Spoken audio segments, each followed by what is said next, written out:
प्रभु यीशु मसीह के मधुर और मीठे नाम में आज दिनांक 19 मई दिन गुरुवार को हम आप सब अपन के श्रोताओं का हार्दिक स्वागत करते हैं। आज के दिन के लिए जो वचन है वो लिया गया है पहला तीमुथियुस की पत्री उसका 3 अध्याय उसका 16 पद।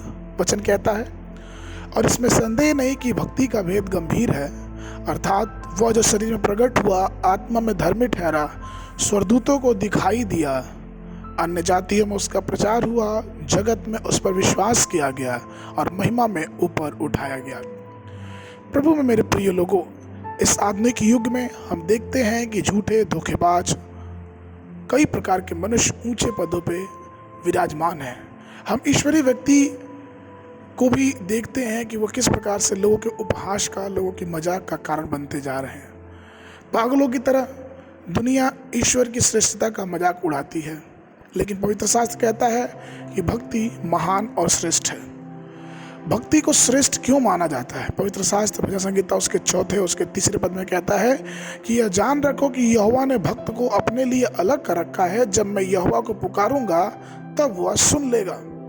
अर्थात जबकि ईश्वरीय की लाभ स्पष्ट रूप से हम देख नहीं सकते, लेकिन यह सुनिश्चित है कि परमेश्वर अपने प्रेम करने वालों के लिए अपने प्रेम की श्रेष्ठता को रखा है।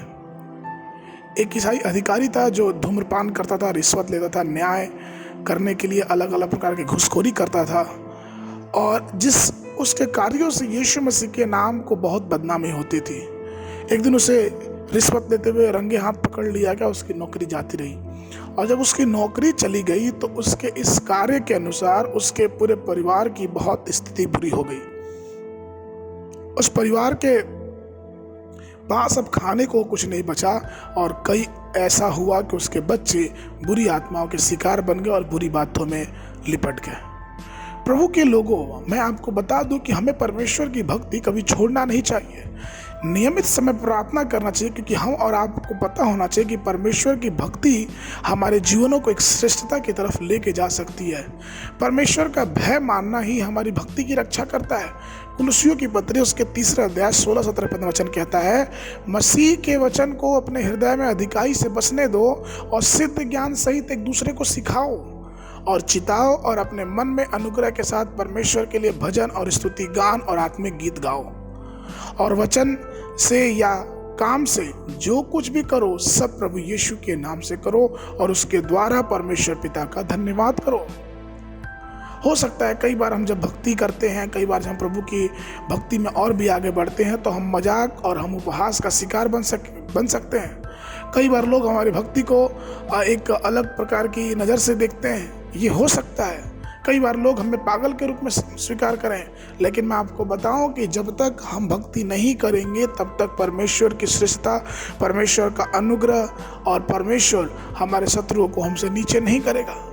उस भक्ति में, उस आराधना में इतनी ताकत है जहां परमेश्वर हमें अपने अनुग्रह में और मजबूत करेगा। इसलिए परमेश्वर में प्रिय लोगों, वर्तमान स्थितियों को देख के अपने दिल को ना कमजोर करें, ना लज्जा करें, ना निंदा करें, ना निराश हो, परंतु भक्ति में दृढ़ रहें। जैसा कि पवित्र शास्त्र में पढ़ते हैं कि अय्यूब अपनी भक्ति में दृढ़ता और हर प्रकार की दोहरी आशीष को प्राप्त करने में भी सक्षम हुआ।